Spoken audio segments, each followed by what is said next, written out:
ተጠላት ከካፊር ጋር ፊት ለፊት ተገናኝቶ በሰይፍ አንገት ለአንገት ቪዲዮአችን እውነቱን ከውሸቱ እንለያለን። ክርስቲያንን ይላሉ። በክርስቲያን ሞት ላይ እንዴት ሰው አድቫንቴጅ ይዛል? በእግዚአብሔር በወንድሙ ሞት ላይ ወቃሽን ሌላ ያደርጋል። ለምን ሙስሊሙ ሲጠቃ ሲነካ ለምን እንዲ ቶሎ ቶሎ በቃ አትሉ? ሙስሊሞችን ለማጥቃት ነው የተደራጁ ያሉትኝ። ነገርኩ ተደራጅና አቅም አለን መሳሪያ ይዘን አይደለም ሰብሰብ ብለን ስንሄድ ጋር የሚወጥ ነው። ባገኘው ነገር በቆንጠራም በምንም ግንባሩን እያልከው በኦርቶዶክስ እምነት ተቋም አካባቢ 326 መግለጫዎች ወጥተዋል። የሚያወግዙ በጅምላ የሚኮንኑ ለግድያ የሚቀሰቅሱ ላልተፈቀደ ሰልፍ የሚጋብዙ የአርሲ ኦርቶዶክሳውያን ጨፍጫፊዎችና አራጆች እንዲሁም ደጋፊዎቻቸው ለሚያመልኩት ደም እየገበሩለት ስለሆነ ደም የሚገበርለት አምላክማ የማን እንደሆነ አብረን እናያለን። አንዳንድ ሚዲያዎች ላይ ተሰማል። ሰላም አለይኩም ወራህመቱላሂ ወበረካቱ። ያላህ ነቻለን ሰላም ፍቅር ጤና በያላችሁ በዳን በርሉ በሁላችሁም ላይ ሰይድ ነኝ።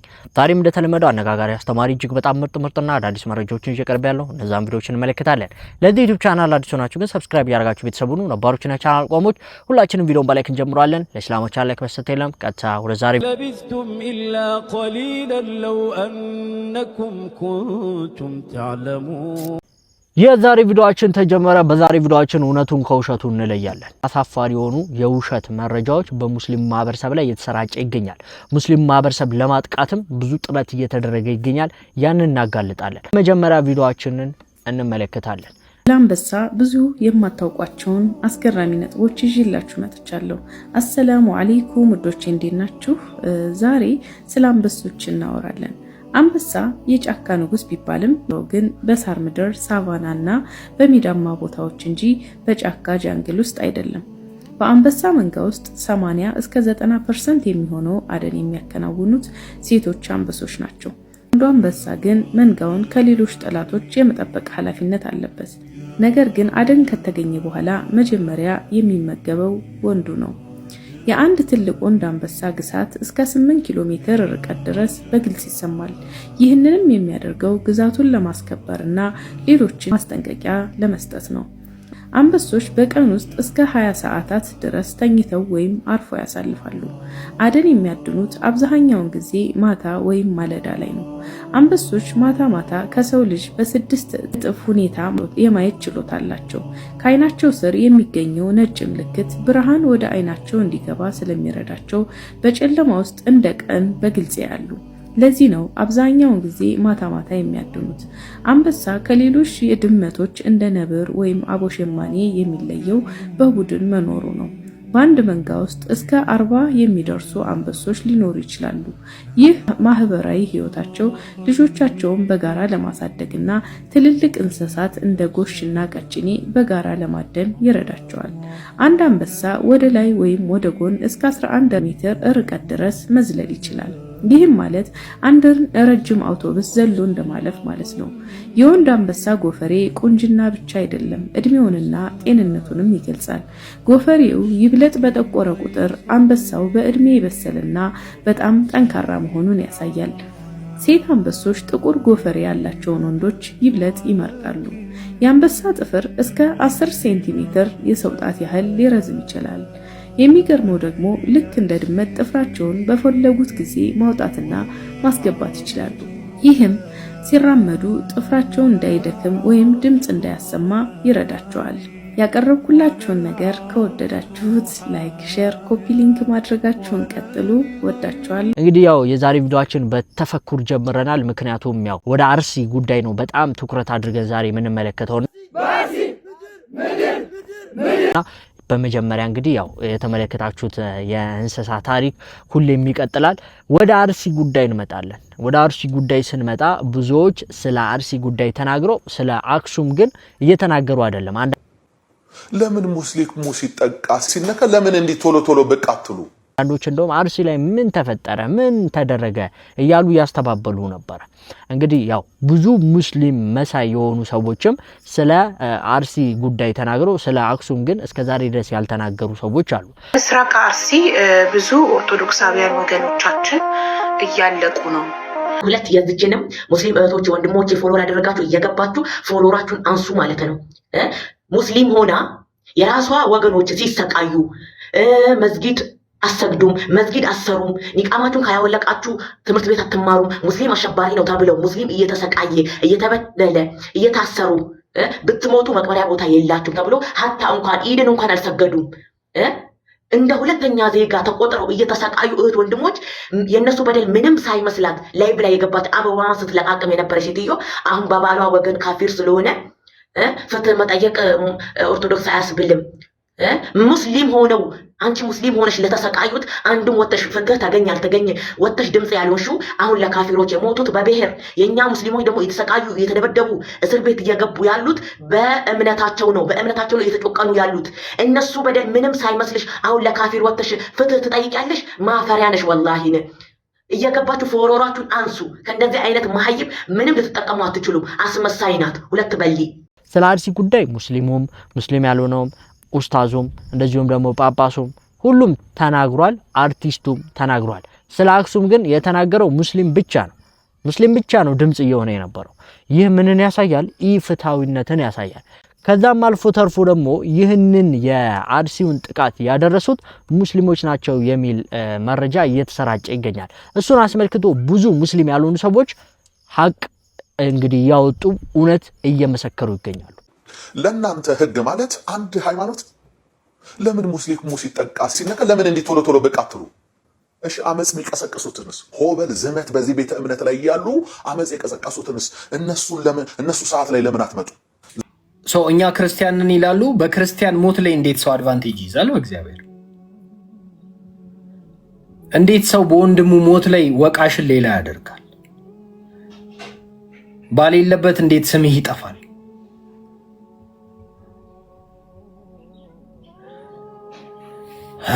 አሁን ቆይ ምንድነው የተባለው? ምንድነው ፖይንቱ?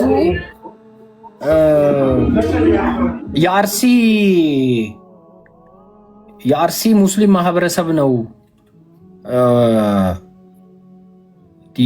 ያስገደለን የሚል ሴራ ይሰራሉ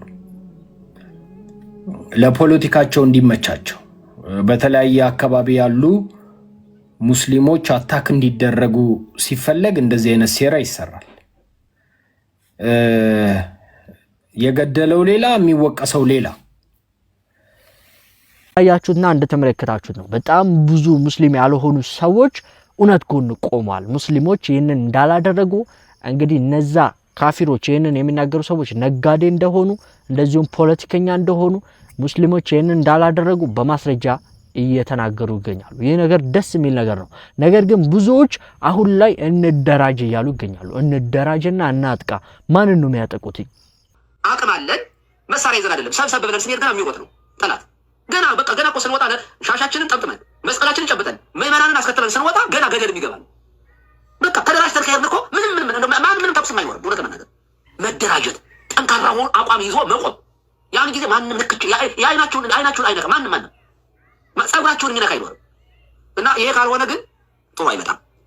ነገርኩ ተደራጅና ይሄ ማህበረሰቡ ሌላ ሰው እየተመለከተ እስኪገደል ድረስ እየጠበቀ ነው እንጂ እኔ ፖለቲካ ድርጅት አቋቁሜ መሳሪያ ይዛችሁ ተዋጉልለት ይፈልጋል። ጥሪማ እኮ እያቀረ ነው። እና አቡነ ሉቃስ ተናገሩ፣ እኛም እየተናገርን ነው። እና አቡነ ይስሐቅ የሚባሉ ኢትዮጵያ ውስጥ ያሉ አባቶች ይናገራሉ። አትግደሉን ብላችሁ በገዳዮች ላይ አንድ ሁኑ እያልኩ ነው። ሙስሊሞችን ለማጥቃት ነው የተደራጁ ያሉት ወይንስ ደግሞ ያንን ጥቃት ያደረሰባቸውን ትክክለኛውን የሆነው ግለሰብ? በነገራችን ላይ አንዳንድ አዳዲስ ነገሮችን እያየው እገኛለሁ። ራስታ የሆነ እንትን ዲያቆን ማለት ነው አርሲ ላይ ኦርቶዶክሶች ተገደሉ ብሎ ሶሻል ሚዲያው በጣም ጮኸ። መጮህ አለም ችግሩ እኔ ተናግሬያለሁ። አርሲ ላይ ኦርቶዶክሶች አለም የተገደሉት የሰው ልጆች ናቸው የተገደሉት፣ ሰዎች ናቸው የሞቱት። አክሱም ላይ የትኛውም ኢትዮጵያ ውስጥ የትኛውም ቦታ ሰው ይሞታል፣ ሰው ይገደላል። ከዛ የተገደለውን ሰውዬ ፔን ሳትረዱ የቤተሰቡን የጎደለውን ለቤተሰቡ ያጎደለውን ነገር እንኳን ሳታዩ ወዲያ ወስዳችሁ ለሃይማኖት ፖለቲካ፣ ወዲያ ወስዳችሁ ለብሔር ፖለቲካ ወስዳችሁ የሆነ የገንዘብ የገቢ ማሰባሰቢያ ከማድረግ ውጪ አንድ ቀን ሰብአዊነት ተሰምቷችሁ አያውቅም። አንድ ቀን ተሳስታችሁ ይሄ ሰው እኮ የሞተው ልጆች ሊኖሩት ይችላል፣ ቤተሰብ ኃላፊነት ሊኖርበት ይችላል፣ ትልቅ ሪስፖንሲቢሊቲ የነበረበት ሰው ሊሆን ይችላል። ስለዚህ ይሄ ሰው ላጎደላቸው ሰዎች ምን እናድርግ ያለ አንድ ሰው የለም። አንድ ሰው የሃይማኖት ካርዳችሁን ስባችሁ ሰሞኑን ባንዲራ ስታውለበልቡ ከረማችሁ፣ አክሱም ብላችሁ ስትሉ ከረማችሁ። ከዚህ ሁሉ ካርድ ጀርባ ግን እንደነዚህ አይነት ሰዎች ተከብረው ትልቅ እግዚአብሔርንና እኛን አስታርቀው ትልቅ ስራ ይሰራል የነፍስ አባቶቻችን ብለን የሚከበሩ ሰዎች ከእንደዚህ አይነት ቁማር ጀርባ ካርታውን የሚስቡት እነሱ እንደሆኑ ሲታወቅ በጣም ነው የሚያስጠላ። ማለት እኮ እኛ እናውቀዋለን፣ ይሄ በደመ ነፍስ እኮ አንደርስታንድ እናደርገዋለን። ግን እንደዚህ አይነት ኤቪደንስ ሲገኝ ደግሞ ደስ አይልም እና እኔ ደስ ስላላለኝ መስቶ ተረጋጊ፣ ይሄ አርቲፊሻል ኢንተለጀንስ እንጂ ሪል አይደለም፣ በኤዲቲንግ የተሰራ ነው በሉኝ።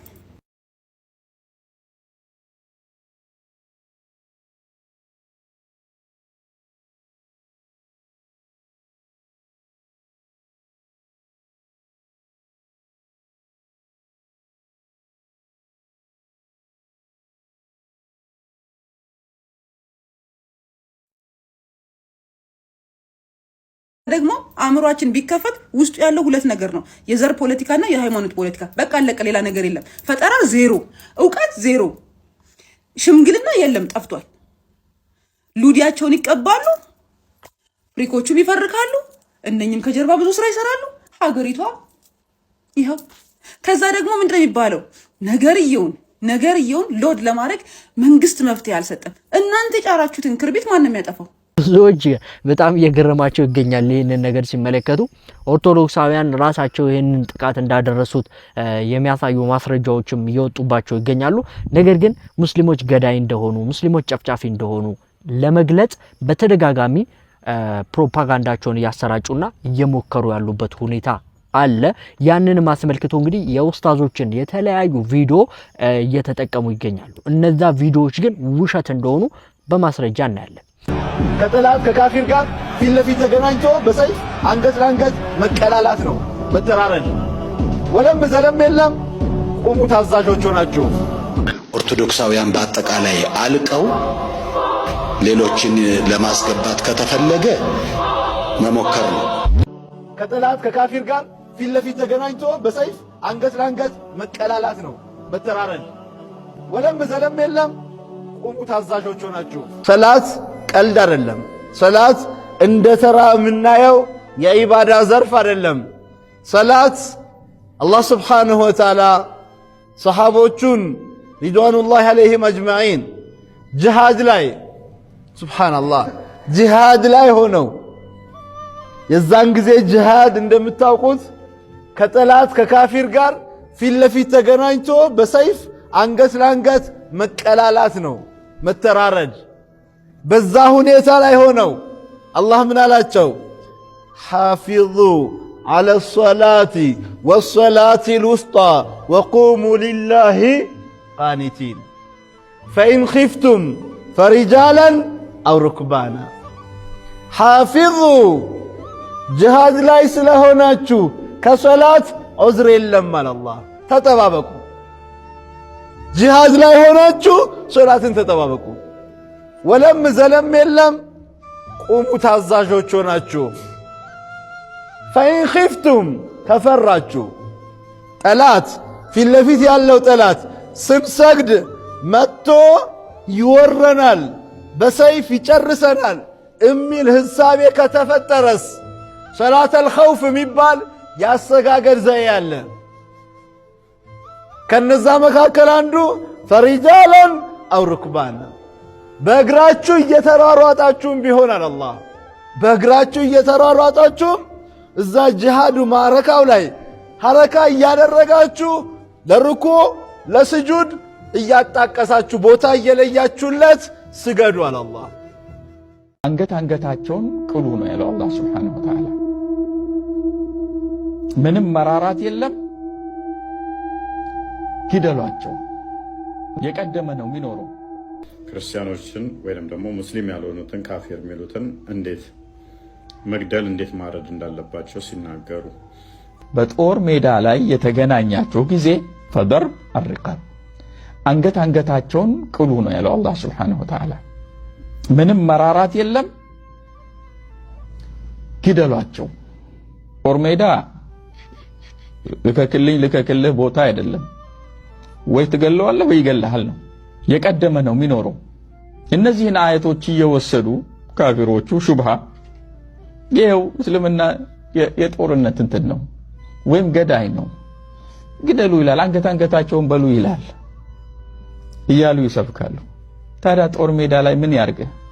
አልጋ ያንጥፍልህ? አበባ ያቅርብልህ?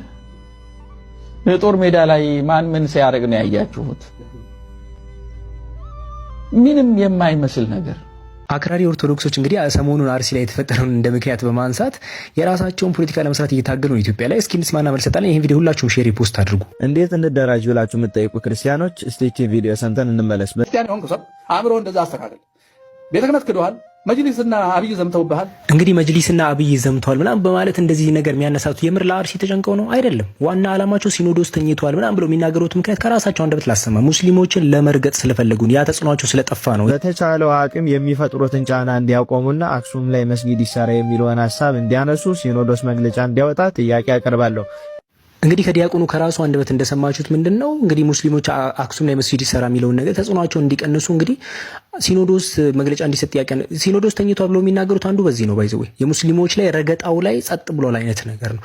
ተበድለናል ብለው የሚጮት አንደኛው ጩኸታቸው ይሄኛውን አያይዘው ነው የአርሲን ተነስተው ማለት አንድ ሰው ናሙና ያመጣው ምናምን ሌላ አንድ ልጨምርላችሁ። ይሄን ሰው አዳምጡት። የምስራቅ አርሲ ኦርቶዶክሳውያን ዛሬስ እንዴት ውለው ይሆን? የቅድሙ ዲያቆን ነው። ይሄ ደግሞ የቤተክርስቲያን ትልቅ አባት ነው እና ምን ብሎ ነው እየተናገረ ያለው? እንግዲህ አርሲ የተጨነቀ ነው የሚመስለው። እዛው አካውንት ላይ ገብታችሁ ብትመለከቱ ስለ አክሱም ሲናገር ምን ብሎ ነው ያስቀመጠው? እዚህ ላይ እንደብት የራሱን ፎቶ አስገብቶ አክሱም ላይ ኤዲት አድርጎ ምን ብሎ ነው የጻፈው? እንግዳ ምንም ቢጠግብ እንግዳ ነው በማለት አክሱም ላይ ያሉ ወንድሞቻችን እንግዶች ናቸው፣ ሙስሊሞች እንግዶች ናቸው የሚለውን ነገር በግልጽ ነው ያስቀመጠው። ረገጣ እንቀጥላለን በማለት የሚናገሩ ናቸው።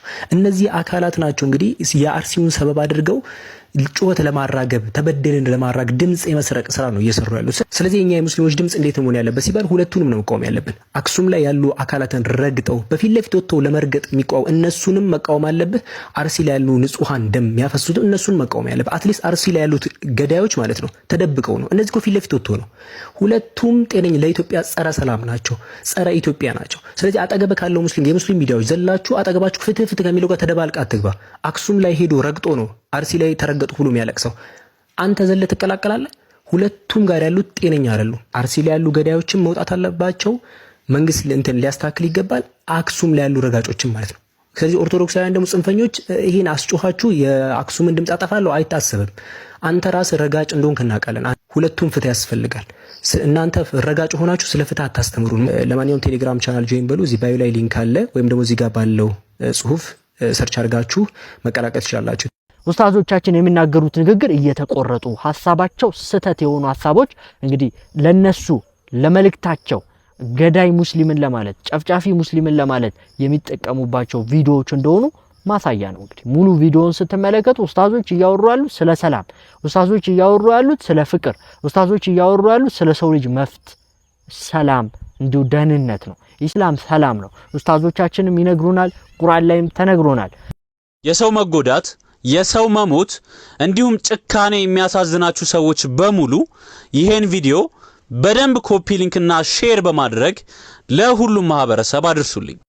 ሰሞኑን በአርሲ ንጹሃን ወገኖቻችን ላይ የደረሰውን አሰቃቂ ጥቃትና የጅምላ ግድያ በከባድ ሁኔታ እንቃወማለን። ጊዜ እንደዚህ አይነት አሰቃቂ ጥቃቶች ሲፈጸሙ እስልምና ነው ብሎ ለመወንጀል የሚፈጥኑ ሰዎች አሉ። ነገር ግን እውነታው ከዚህ በጣም ፍጹም የተለየ ነው። እንደ እስልምና አስተምህሮ በቁርአን ውስጥ በሱረቱል ማኢዳ ምዕራፍ 5 አንቀጽ 32 ላይ አላህ በግልጽ እንደዚህ በማለት ይናገራል። አንዲትን ንጹህ ነፍስ ያለ አግባብ የገደለ ሰው፣ ልብ በሉ፣ አንዲትን ንጹህ ነፍስ ያለ አግባብ የገደለ ሰው መላ የሰው ልጅን እንደገደለ ይቆጠራል በማለት ይናገራል። የእስልምና መርህ ንጹሃንን መጠበቅ እንጂ እንደዚህ አይነት ጭካኔን በፍጹም ማበረታታት አይደለም። ነገር ግን ወገኖቼ እስቲ ቆም ብለን እውነታውን እንመርምር። እንደዚህ አይነት የጅምላ ጭፍጨፋ ህፃናትና ሴቶች ሳይቀሩ የሚያልቁበት አሰቃቂ ፍጅት ሲፈጸም በታሪክ የምናውቀው በማን መጽሐፍ ውስጥ ነው የሚል ጥያቄ ካነሳን መልሱ በመጽሐፍ ቅዱስ ውስጥ ባለው አምላክ ዘንድ ነው የሚል ነው። ክርስቲያኑ ምእመን ሰላማዊ መስሎ የሚታያቸውን አምላክ ገጽታውን ያውቁት ይሆን? አንደኛ ነገሥት ምዕራፍ 18 ቁጥር 40 ላይ ነቢዩ ኤልያስ በአምላክ ስም ምን እንዳደረገ ተመልከቱ።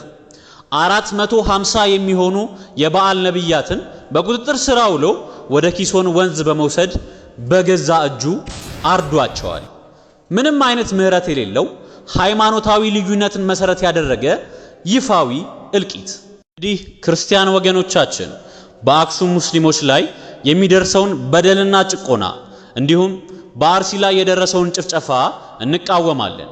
ነገር ግን ጭፍጨፋና ግድያውን ስንመለከት በግፍ ንጹሃን ሴቶችን፣ ህፃናትን፣ እንስሳትንም ጭምር ያስገደለውን አምላካችሁን ነው የሚያስታውሰን። አንዳንድ ሚዲያዎች ላይ ትሰማላችሁ የማይሆኑ ወሬዎች፣ የማይመስሉ ፕሮፓጋንዳዎች። እስልምና ለነፍስ ትልቅ ዋጋ የሰጠ ሃይማኖት፣ አመነም አላመነም የተከበረ የሰው ልጅ ነው። ወለቀድ ከረምና በኒ አደም፣ ነፍስም ይወስዳት አላህ ብቻ። አንዲትን ነፍስ ያለ ጥፋቷ ያጠፋ ሰው ወንጀሉ ምን ያህል ይመስላችኋል? ፈከአነማ ቀተለ ናስ ጀሚዓን፣ የሰው ልጆችን በአጠቃላይ እንደገደለ ይቆጠራል። አላህ ቁርአን ላይ እኮ አንድን ነፍስ ገደልክ ማለት የአደም ልጆችን ሁሉ ጨርሰሃል ማለት ነው። የሰው ልጆች በታሪካም ከ100 እስከ 117 ቢሊየን ህዝብ ምድርን ኑሮ ተሻግሯል ይባላል ጥናቱ። አሁን ምድር ላይ 8.3 ቢሊየን ህዝብ ይኖራል። ለወደፊትም ከዚህ በላይ ቁጥር ይመጣል። አንድ ነፍስ የገደለ ሰው ይሄን ሁሉ ፍጥረት እንደጨረሰ ይቆጠራል። ነፍስ እነ ዲማአኩም፣ ደሞቻችሁ ክልክል ነዋል። ሙስሊም ሰው አይገልም። ሙስሊም ወደ ሌላው ቢላውን አይዘረጋም፣ ጣቷን አይስምም። ሙስሊም ሆነ አልሆነ፣ ጠላት ሆነ አልሆነ፣ ሊያጠፋህ ሲመጣ፣ ዲንህን ሊያወድም ሲመጣ ያኔ ደረትህን ትሰጣለህ፣ ያኔ ትሰዋለህ። አብሮህ የሚኖረው ምንም ያላደረገውን የፈለገውን ነገር ይመን የመኖር መብት አለ። ደሙን ልታፈሰው አልተፈቀደልህ። ደም ማፍሰስ ጸያፍ ነው፣ ትልቅ ወንጀል። እስልምና የአንድን ሰው ነፍስ በሁሉም ሰው ነፍስ ሊመዘን፣ ወመን አህያአ ሕያው ያደረጋት አንዲትን ነፍስ የሰው ልጅ ሁሉ ሕያው እንዳደረገ ይቆጠራል። አንድ ጎረቤት ታሞ አግኝተኸው አሳክመኸው ሕይወት ዘርአበት ማለት የሰው ልጆችን ሁሉ ሕያው እንዳደረገ ይቆጠራል። ነፍስ ደምን ማፍሰስ ጸያፍ ነው። እንዴት ነው ቤተ እምነቶች የሚጠቁት? ቤተ እምነቶች፣ የአይሁድ ምኩራቦች፣ የክርስቲያኖች ቤተ ክርስቲያን፣ መስጂዶች መነካት እንደሌለባቸው ነው አላህ የሚነግረን።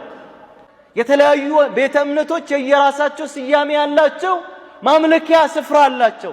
እነዚህ ማምለኪያ ቦታዎች መነካት እንደሌለባቸው ነው አላህ Subhanahu Wa Ta'ala የሚነግረን። ሰዎች በእምነታቸው ምክንያት ሊጠቁ አይገባም። ማንም በማንም ላይ በእምነት ምክንያት መብት የለውም፣ ማስገደድ አይችልም። ማንም ሰው ማመን መብቱ ነው፣ መክፈር መብቱ ነው። ጠያቂ አላህ Subhanahu Wa Ta'ala አለው።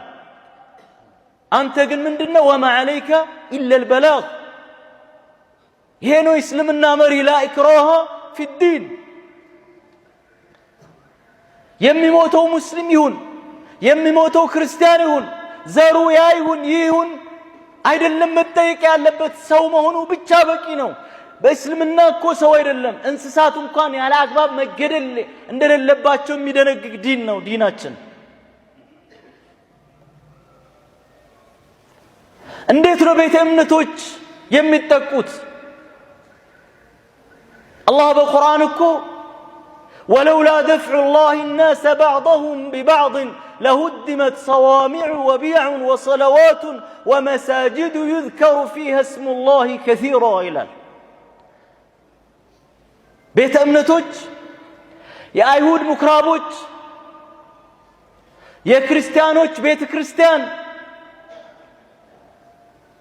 مسجدوج መነካት እንደሌለባቸው ነው አላህ የሚነግረን። صوامع ገዳማት ወቢያ ወሰለዋት ወመሳጅድ የተለያዩ ቤተ እምነቶች የየራሳቸው ስያሜ ያላቸው ማምለኪያ ስፍራ አላቸው። እነዚህ ማምለኪያ ቦታዎች መነካት እንደሌለባቸው ነው አላህ Subhanahu Wa Ta'ala የሚነግረን። በጦርነት መሃል እንኳን ሆኖ ረሱል አለይሂ ሰላቱ ወሰለም ቤተ እምነቶች እንዳይነኩ፣ ቀሳውስቶች እንዳይነኩ፣ አረጋውያን እንዳይነኩ፣ ሴቶች እንዳይነኩ፣ ህፃናት እንዳይነኩ፣ ሰብሎች እንዳይነኩ ነበር ነብዩ አለይሂ ሰላቱ ወሰለም መመሪያ ሲሰጡ የነበሩት። ከጠላት ጋር ጦርነት እንኳን ኦፕን የሆነ ወር ግልጽ የሆነ ጦርነት በሚደረግበት ሰዓት እንኳን ሳይቀር ማለት ነው።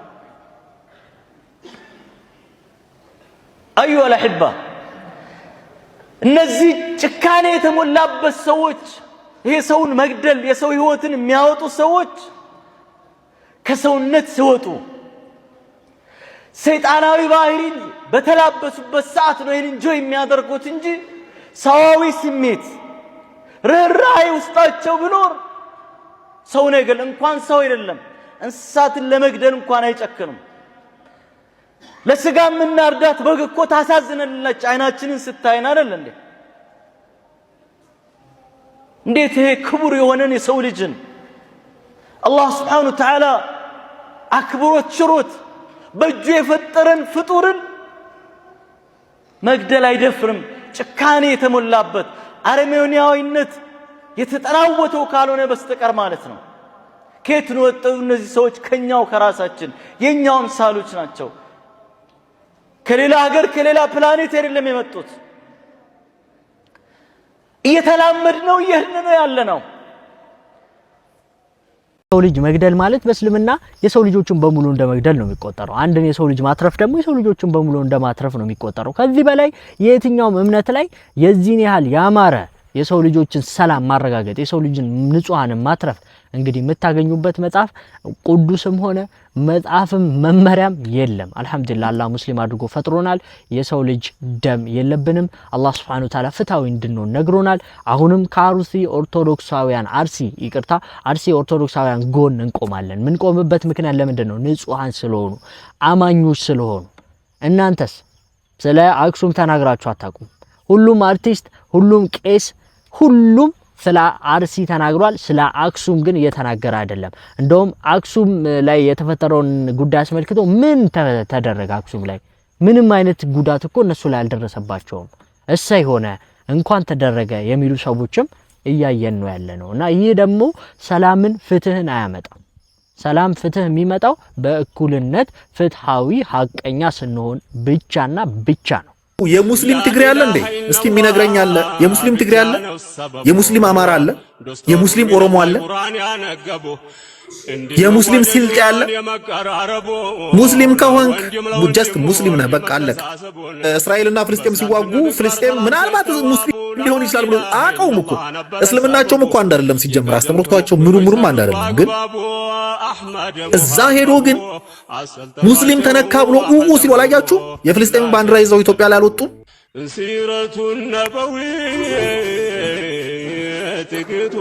የነሱ የሙስሊም ትግሬ አለ እንዴ? እስኪ የሚነግረኝ አለ? የሙስሊም ትግሬ አለ? የሙስሊም አማራ አለ? የሙስሊም ኦሮሞ አለ? የሙስሊም ስልጤ አለ? ሙስሊም ከሆንክ ጀስት ሙስሊም ነህ፣ በቃ አለቀ። አማራ ብለው አይከፍሉትም፣ ትግሬ ብለው አይከፍሉትም፣ ስልጤ ብለው አይከፍሉትም። እኔ ስለ ሙስሊሙ አሁንም ቢሆን እየገደለን ያለ አካል አለ በጂሃዲስት የሚያምን እንደዛውም ደግሞ እኛ አብረን ኖረን አልተው የሚልም አለ። ግን ማጆሪቲ ነው ብዛት ያለው ኦልሞስት 80% በመግደል የሚያምን ነው። ጆ ጨርሻለሁ። እኔ ነው የምለው ለሚያመልኩት ደም ለመገበር ነው እያሉም ያሉበት ሁኔታ አለ። አርሲ ላይ የተገደሉትን አስመልክቶ እንግዲህ ብዙ አይነት ነገሮችን እያወሩ ይገኛሉ። ብዙ አይነት ነገሮችን እያወሩ ጉዳዩን በመጨረሻ ሙስሊሞች ናቸው ያደረጉት አላሁ አክበር ብለው አረዱን የሚልም ግለሰብ ተመልክቻለሁ። እጅግ በጣም ያሳፍራል። ነገሩን ወደ ሃይማኖት ጥላቻ ለመውሰድ እንዲሁም ደግሞ የተለያየ አዳዲስ ፈጠራዎች አርሲ ላይ ተሰደው ቤተክርስቲያናቸው እንዳይቃጠል እንግዲህ ታቦታቸውን ይዘው ይወጡ ምናምን ያሉ የውሸት ቪዲዮዎችንም ሲያሰራጩ ነበር። ለዩቲዩብ ሽቀላቸው ንግዳቸው ብዙ ነገር ሲያደርጉ ነበር። እንደራጅ በሏቸው ግንባራቸው ጭምር የሚሉ ቄሶችና እንደዚሁም ጳጳሳቶችም ጭምር አላቸው። ባገኘው ነገር በቆንጨራም በምንም ግንባሩን እያልከው ግንባሩን በለው። ማን ነው ታዲያ እዚህ ጋራ ጨፍጫፊ? ማን ነው ገዳይ? ሙስሊሙ ለአርሲ ኦርቶዶክሳውያን ድምጽ ይሆናል። እነሱ ደግሞ ግንባሩን በሉት፣ ተደራጅና አጥቃ። በጣም ያሳዝናል፣ በጣም ያሳፍራል። ይህ ጉዳይ የፖለቲካ ጉዳይ እንደሆነ ሊታወቅ ይገባል። እንግዲህ ሁሉም ነገር በመረጃ በማስረጃ ሙስሊም ማህበረሰብ ይሄንን ነገር እንደማያደርግ፣ ሙስሊም ማህበረሰብ ይሄን ነገር እንደማይደግፍ በደንብ እየተብራራ ያለ ይመስለኛል። ኡስታዞቻችን ያወሩትን ነገር እየቆራረጡ የውሸት እነሱ የሚፈልጉትን ፕሮፓጋንዳና አላማ ብቻ የሚያሰራጨውን ቆርጠው እየተጠቀሙ እንዳለ በማስረጃ ተመልክተናል። ብዙ ኦርቶዶክሳውያንም ይህንን እውነት እያመኑ ሙስሊሞች ይህንን ነገር እንዳላደረጉት እያጋለጡ ይገኛሉ። ሌሎቹ ደግሞ በተቃራኒው ፕሮፓጋንዳቸውን የእስልምና ጥላቻቸውን እየዘሩ ያሉበት ሁኔታ አለ። ለማንኛውም በመጨረሻ የምለው ነገር ኦርቶዶክሳውያን ብዙ ታዋቂ ቲክቶከሮችም ዩቲዩበሮችም ቄሶችም ስለ አክሱም፣ ስለ ጎንደር፣ ስለ ጉንችሬ፣ ስለ አዲስ አበባ ዩኒቨርሲቲ ኒቃቢስት እህቶቻችን ስለሚገደሉ ሙስሊሞች እስከ ዛሬ ድረስ አንድም ቀን ተናግረው አያውቁም።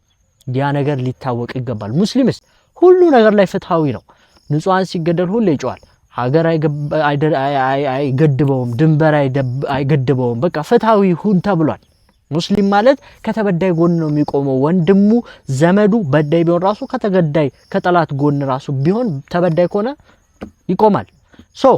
እንግዲህ ሀገራችን ውስጥ ያለው ኢፍትሃዊነት ይሄን ይመስላል። ዶክተር አብይ አህመድ ሀገርን የሚበጠበጥ ማን እንደሆነ ይነግረናል። መግለጫን በሚመለከት እንደው ለዳታ እንዲሆናችሁ ከ2015 መስከረም እስከ 2016 ጥር እስከ በቀደም ድረስ ለአንድ ዓመት ከመንፈቅ ያክል በኦርቶዶክስ እምነት ተቋም አካባቢ 326 መግለጫዎች ወጥተዋል። 326 መግለጫዎች 24ቱ በጳጳሳቱ በአንድ ዓመት ተኩል ውስጥ ጳጳሳቱ 24 መግለጫ አውጥተዋል። 52ቱ በሀገረ ስብከት ደረጃ መግለጫ ወጥተዋል። 67ቱ በስራ ኃላፊዎች ደረጃ ግለሰብ የሚባሉ ግን የሃይማኖት አባት የሆኑ ሰዎች ማለት ነው። 82ቱ በማህበራት ደረጃ ወደ 101 የሚጠጉት ደግሞ በውጭ ሀገር ያሉ ቤተክርስቲያን የሃይማኖት አባቶች፣ ግለሰቦች በድምሩ 326 መግለጫዎች ወጥተዋል። በወር 19 መግለጫ ማለት ነው። ቢያንስ አንድ ቀን ታልፎ አንድ ቀን መግለጫ አለ። ወይ ከዚህ ወይ ከዚያ ወይ ከዚያ። መግለጫዎቹ የሚያጠነጥኑት የአንድ ወገን መረጃ የያዙ ምሳሌ ተበደልክ ያለ ሰው ካለ የሱን በደል ብቻ ያዩ፣ የመንግስትን እሳቤ ያላደመጡ ያልጠየቁ፣ በጅምላ የሚያወግዙ፣ በጅምላ የሚኮንኑ፣ ለግድያ የሚቀሰቅሱ፣ ላልተፈቀደ ሰልፍ የሚጋብዙ፣ ብጥብጥን፣ መለያየትን፣ አንድ አለመሆንን፣ በዘር መከፋፈልን በተለያየ መንገድ የሚያስፋፉ ናቸው። እነዚህ መግለጫዎች አንድ መለስ ብላችሁ ምን ነበር የወጡት? 326 መግለጫ በዚህ ጉዳይ አውጥተን 326ቱን የወንጌል ቃል ሰብከንበት ቢሆን ኖሮ ምን ያክል አትርፈንበታል የሚለውን ራሳችሁ መርምሩት፣ ፈትሹት። ምክንያቱም በፍቅራችሁ በጸሎታችሁ የምትመልሱት በጣም በርካታ ሰው ይኖራል። በመግለጫ ሳይሆን በእናንተ ጸሎት፣ በእናንተ ትህትና፣ በእናንተ ፍቅር የተበላሸም ቢኖር ሊመለስ ይችላል። ሚዲያን ይዞ ባንክን ይዞ ወታደር አሰልጥኖ ከዛ የእምነት ተቋም ነኝ ከተዋ ደግሞ አይሰራም። የእምነት ተቋም መስቀሉንና ባይብሉን ነው የሚይዘው። እኩል መሆን አባት መሆን የእናንተ ሚና ነው። እናንተ አባት ስትሆኑ ብትፈልጉም ባትፈልጉም እኛ ልጆች እንሆናለን። ግን የአባትነትን ምልክት ማየት እንፈልጋለን እናንተ ላይ ዶክተር አብይ አህመድ የተናገረው ነገር በግልጽ እስካሁን ድረስ ያሳዩዋችሁ ማስረጃዎች ያሳያሉ።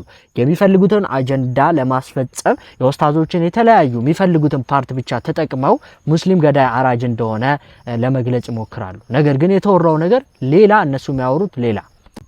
እንግዲህ አገራችን ውስጥ ያለው ነገር ይሄ ነገር መስተካከል መቻል አለበት። ፍትሃዊ ሆነን ለንጹሃን ሁላችንም ልንቆም ይገባል። በእምነቱ ምክንያት ሙስሊም በመሆኑ ምክንያት ለሚገፋው ሙስሊም ያልሆነም ድምጽ ሊሆን ይገባል። ለማንኛውም እኛ ሙስሊሞች ለምን ለንጹሃን ድምጽ አልሆንም እንላለን እንጂ ለምን ካፊሮች ለኛ ድምጽ አልሆኑም አንልም። ምክንያቱም አስተምሯቸው ምናልባት ለሁሉም ፍትሃዊ ሁኑ ሚል ላይሆን ይችላል። ስለዚህ ምንም ልናደርግ አንችልም። ለማንኛውም አላህ Subhanahu Wa Ta'ala በአክሱምም እንደዚሁም ደግሞ በአርሲም የተገደሉ ንጹሃንም በሙሉ አላህ ፍትህን ያምጣላቸው። እንግዲህ አላህ Subhanahu Wa Ta'ala ነስሩን ለአክሱም ሙስሊሞች ያምጣ፣ ለተበደሉት ሁሉ አላህ ነስሩን ያቅርብላለሁ።